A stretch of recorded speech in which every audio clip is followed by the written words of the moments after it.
चूँकि हमने सिर्फ़ और सिर्फ परसेंटेज फाइंड करना है इस विनिंग कॉन्टेस्टेंट का, क्योंकि बकाया भी आप लोग देखो तो वो कम है और हमसे पूछा गया है जिसने सबसे ज़्यादा वोट लिए हैं।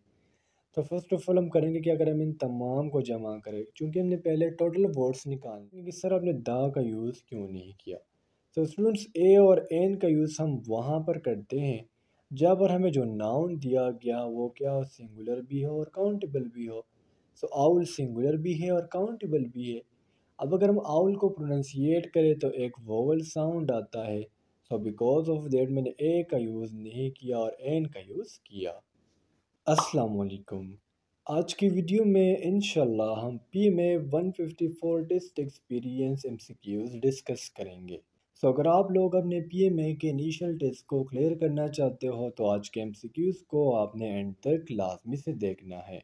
So without wasting any time, let's start the video.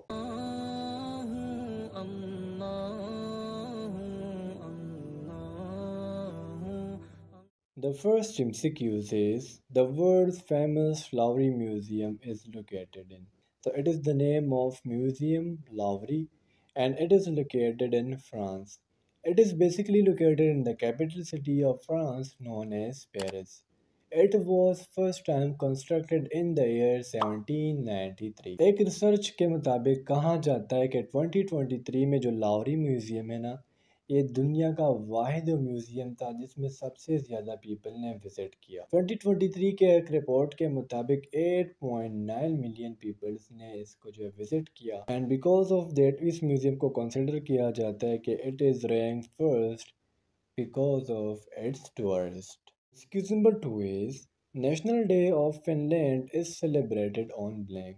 इससे आप नेशनल डे या दूसरे अल्फाज में इंडिपेंडेंस डे भी कह सकते हो।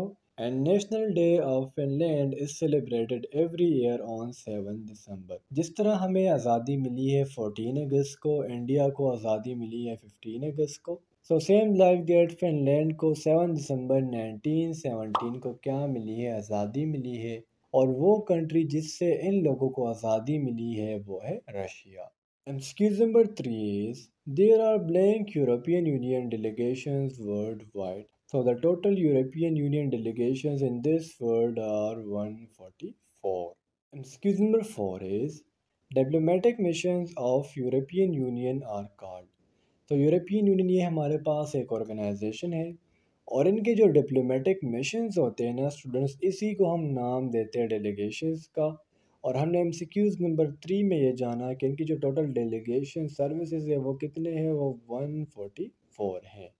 Excuse number 5 is the Delaware River is in blank. So students, आपको रिवर में बहुत ज़्यादा इंफॉर्मेशन चाहिए होंगी अगर आप पीएमए के टेस्ट को क्लियर करना चाहते हो। जिस तरह अगर हम longest river of the world की बात करें तो वो है Nile river according to its length and it is second largest according to volume because the first largest river of this world according to volume is Amazon river. Largest river of Pakistan is Indus River, while the largest river of the continent Asia is Yangtze River. And the Lowry River is basically located in United States. ये United states के 4 states में flow करती है और कहा जाता है कि यूनाइटेड स्टेट्स की सबसे बड़ी फ्री फ्लो रिवर है। इसकी अगर हम एलिवेशन की बात करें यानी सतह समंदर से बुलंदी की बात करें तो वो राउंड अबाउट 2240 फीट बनती है और इसका जो टोटल लेंथ है वो 484 किलोमीटर्स है।